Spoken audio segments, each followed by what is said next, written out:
There has been a lot of drama surrounding the Four Nations Faceoff. Let's talk about it. Hey, this is Braden Chen. Subscribe to Lock On Blues. You're Locked On Blues, your daily podcast on the St. Louis Blues. Part of the Locked On Podcast Network, your team every day. Hello and welcome back to Locked On Blues. I am your host of Locked On Blues, Haley Taylor Simon, talking to you all things about our St. Louis Blues here in the Locked On Podcast Network, your team every day. Today on Locked On Blues, we're going to talk about some drama that's been happening at the Four Nations Faceoff between Team USA and Team Canada. Listen, we need to address it. I also want to talk about how Binnington isn't giving his best performance in net. Something that I'm a little disappointed in. I'm going to be honest with you. I'm not too pleased. And then, of course, what I hope the Blues do when they return to the ice after this Four Nations Face-Off tournament. So we have a lot to get into on today's episode of Locked On Blues. But before we dive into anything, today's episode is brought to you by FanDuel. Right now, new FanDuel customers can get $150 in bonus bets if your first $5 bet wins. I hope everybody is having a good Monday, February 17th. Yes, it was my birthday this weekend, which means that when I do what I hope the Blues do, it's going to be kind of like my birthday wishes for the St. Louis Blues. So a cool segment that I have for today's episode to just kind of incorporate the joyousness, if that's a word, of celebrating. So let's talk about this hockey drama and get right into it. In Montreal, it's been happening actually a lot with different Canadian teams prior to the Four Nations face-off, but it's been happening where the US anthem it's been getting booed. Okay. I'm not going to go into any politics stuff about, why people are doing so, whatever. At the end of the day, it's a sign of disrespect. Same thing goes with the Canadian anthem. You should never be booing another country's anthem, no matter how you feel about it. It's just a sign of respect, okay?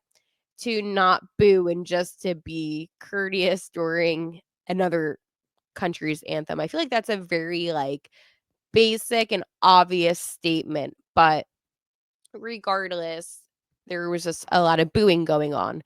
So it's Canada and US, and this is actually on my birthday, so this was on Saturday night.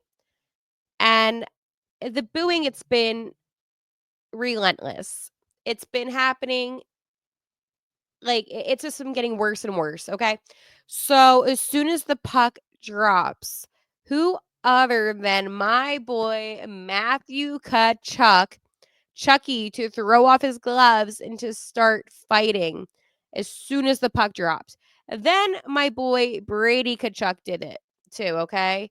And then you also had guys like JT Miller. The point is that there was a lot of fights within those 9 seconds, both of the Tkachuk boys. But whew, it was intense hockey.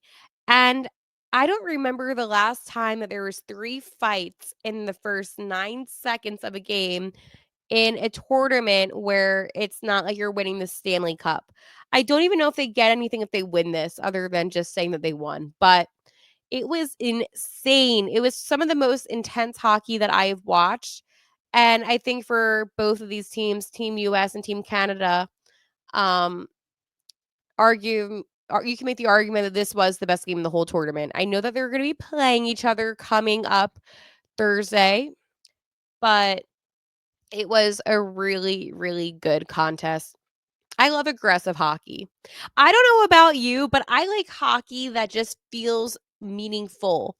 And we've been watching, and I'm not trying to diss on the Blues, but we've been watching a lot of meaningless hockey because we do know that this team is not going to be going to the playoffs. I mean, that's just the reality of how it is.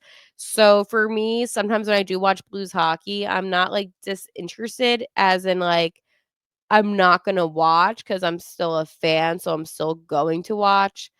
But this has definitely been some of the better hockey that I've watched this season with some Blues players on the team.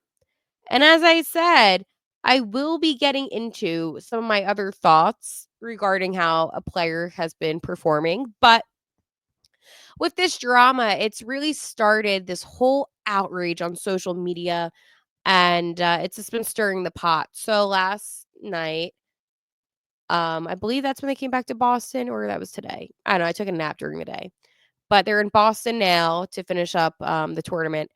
And a couple of reporters said that there was booing during the Canadian national anthem.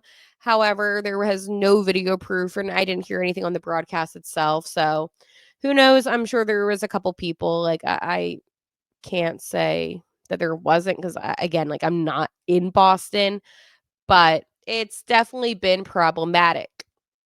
And I think what makes it even more problematic is that you have players that are American playing in Canada. You have players that are Canadian playing in America. Like, you get what I'm saying? Like, it's just one of those things where you just have to show respect. And I can understand why the US team was fired up. I would be fired up too. I'd be very annoyed, honestly, if my anthem was getting booed by fans. Like, I think for these players, there is a sense of pride of playing for your country. When I spoke to Sam Ersson, who is on Team Sweden, he told me the amount of pride that he has playing for his country. And I'm sure I didn't speak to anybody that's on the US team, but I'm sure that whoever's on the US team has that same sense of pride. I'm sure that, a Matthew Tkachuk and a Brady Tkachuk have that sense of pride. I'm sure an Austin Matthews has that sense of pride. And for him, it's interesting, right? Because Matthews is one of the biggest hockey players in Canada with the Maple Leafs. And like, I don't know. I was like, oh, maybe he wouldn't get booed. No, they booed him. They don't care. Like, that's what I'm saying. It's just one of those things where I understand. I don't understand actually, but I can understand why the players would be annoyed about the boos. Like, that I do get. Um, but it is a very, like, interesting situation. I'm in such disbelief because I've never heard anything like that before. I mean, you have guys on this US team who I really enjoy, right? Like, you have a Brock Nelson. Okay, I do like him. You have obviously the Kachuk boys. You have, I mean, Jack Eichel, a jack of all trades. Get it? Kyle Connor.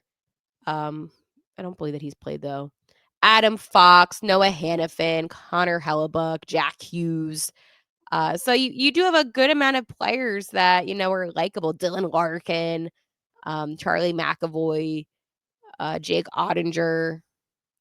But yeah, it's a pretty solid roster. So I don't know. I've never seen and I wanted to talk about it. I'm like, I've never seen a hockey game in this type of situation that was as intense. Now, USA did win that game 3-1.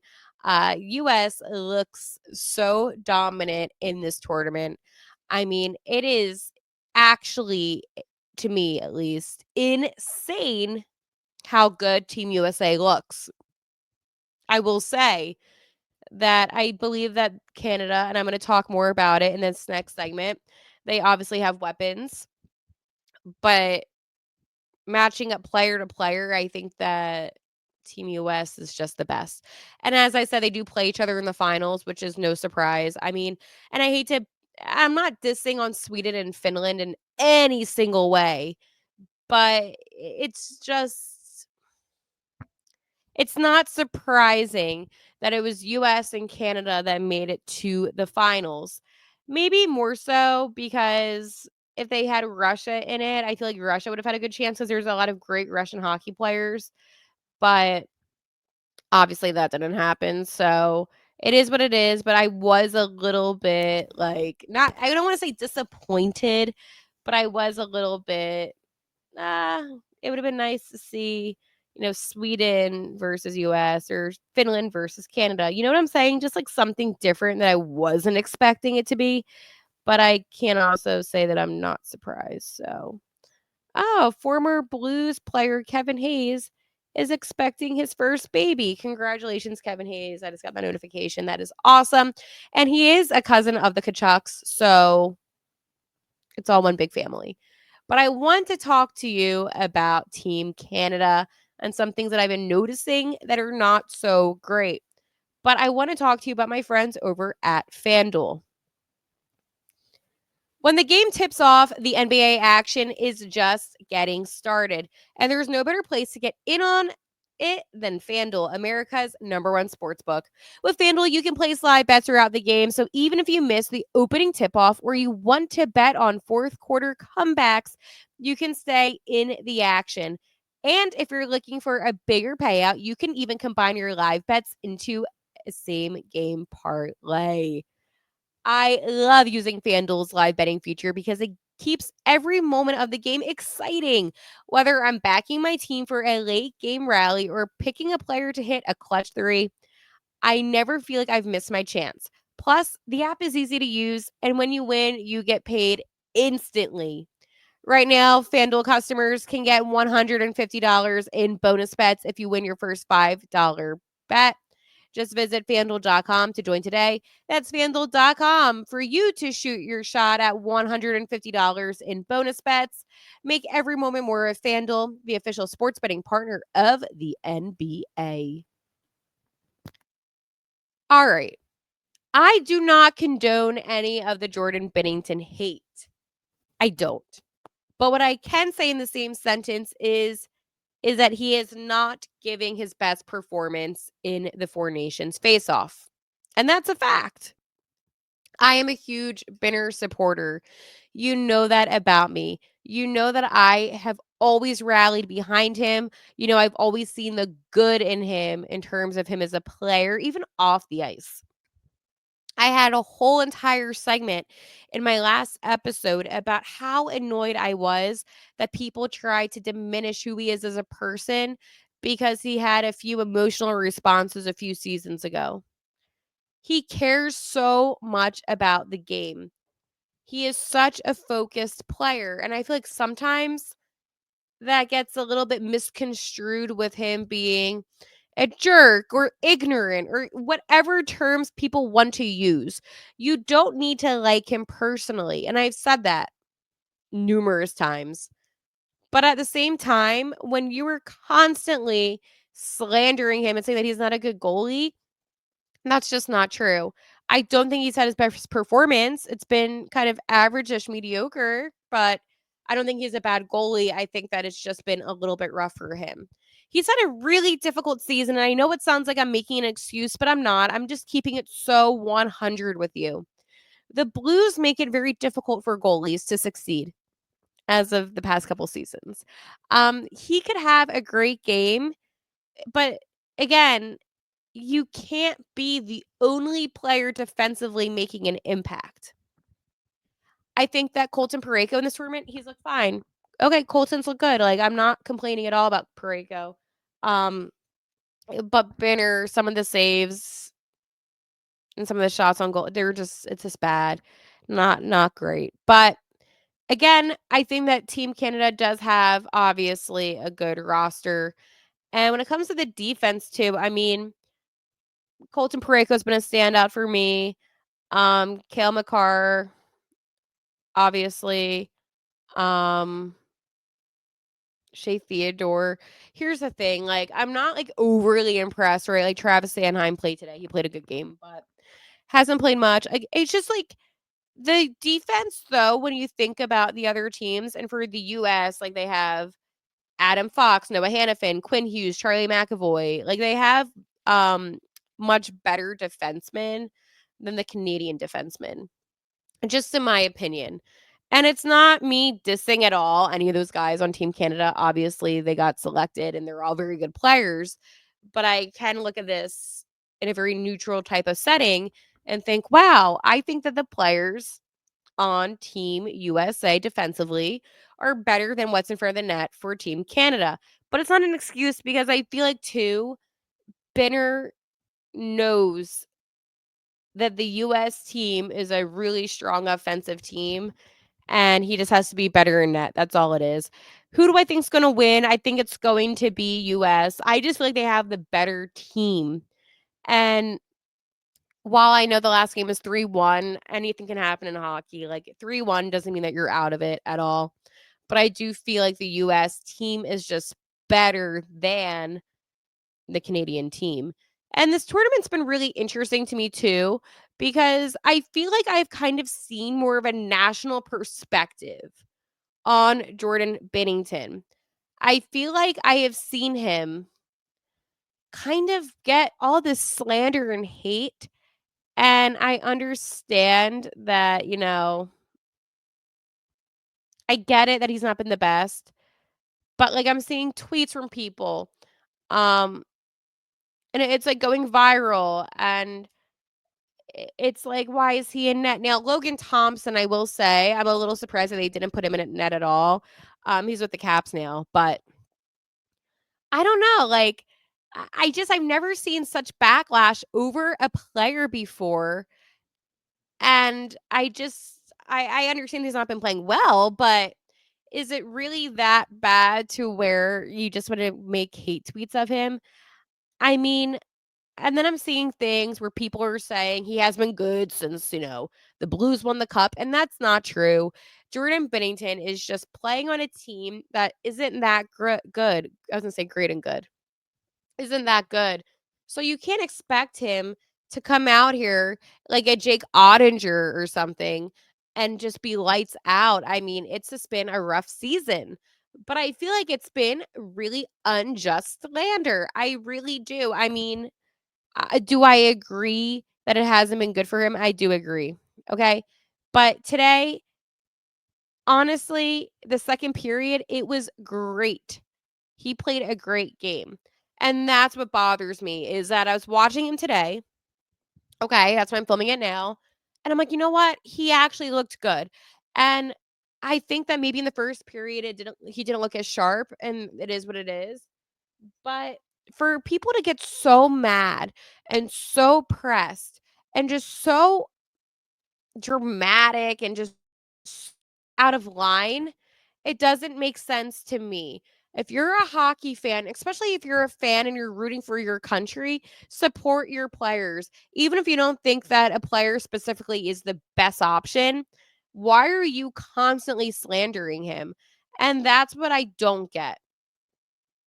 Like, it's just insane the amount of hate tweets. And yeah. It's actually insane how I mean, he did a good job, okay? Like he did a really good job. So that's why I'm kind of confused right now. And that I just I'm out of words for just how annoyed I am seeing what's been happening. I mean, I don't know.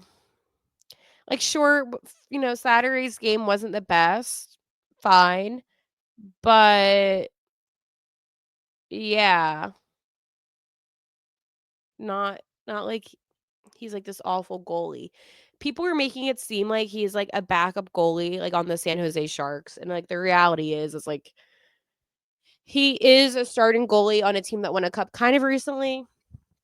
I don't know. I say that I'm very confused on why he gets so much hate. And maybe because I'm a fan of the team, I don't get it as much because I love the Blues and I love Binner, and I'm not going to be all negative.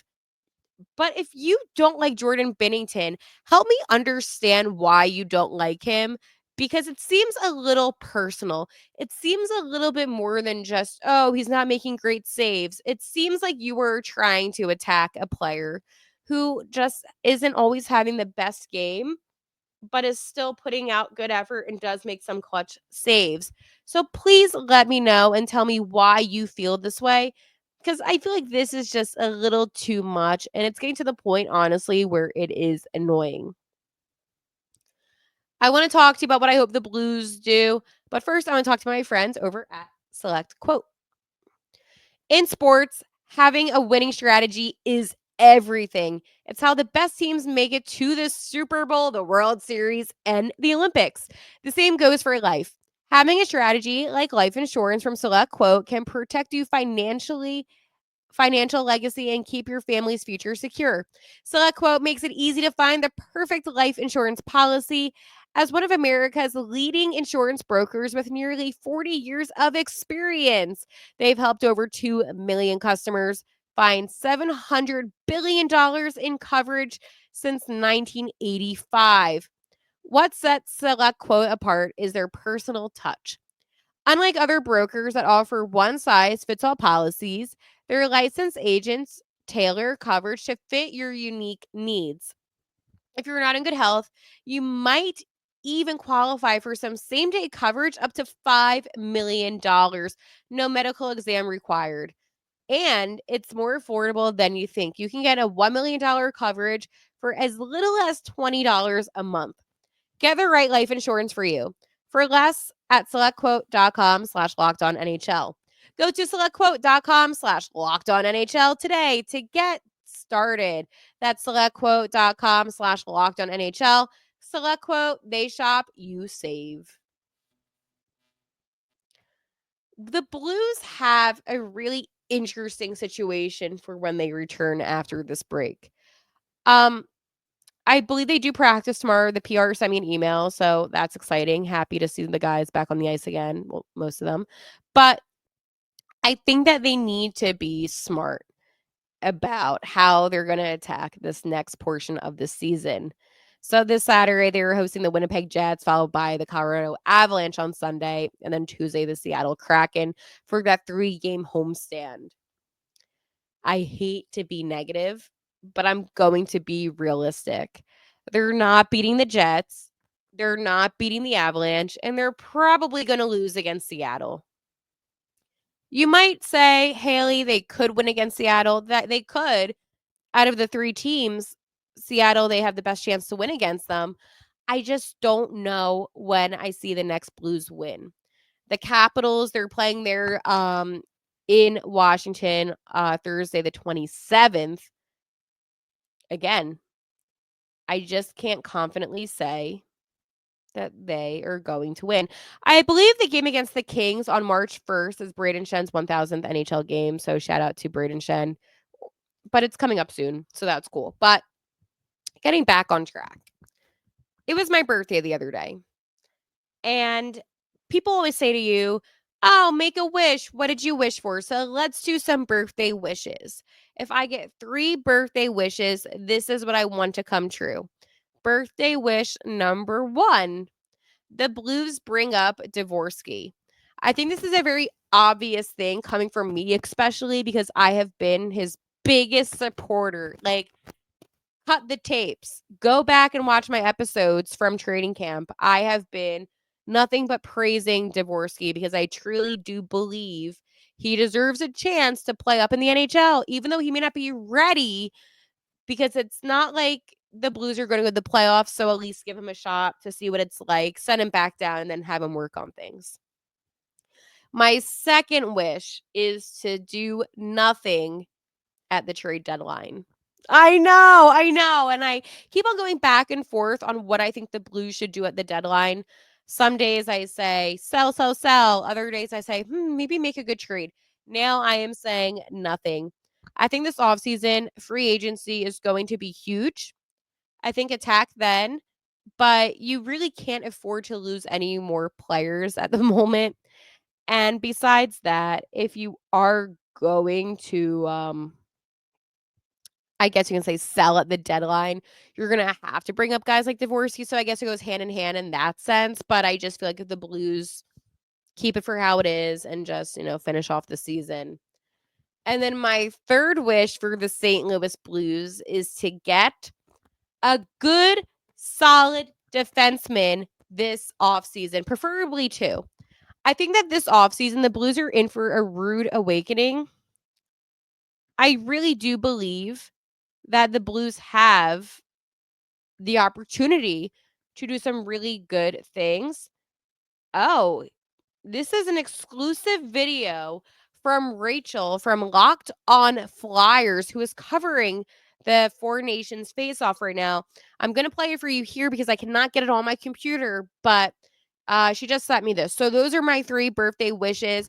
If there's any defenseman that you think the Blues should get, comment down below because I have a list that I'm going to talk about on tomorrow's episode. But this is Jordan Binnington following the game today.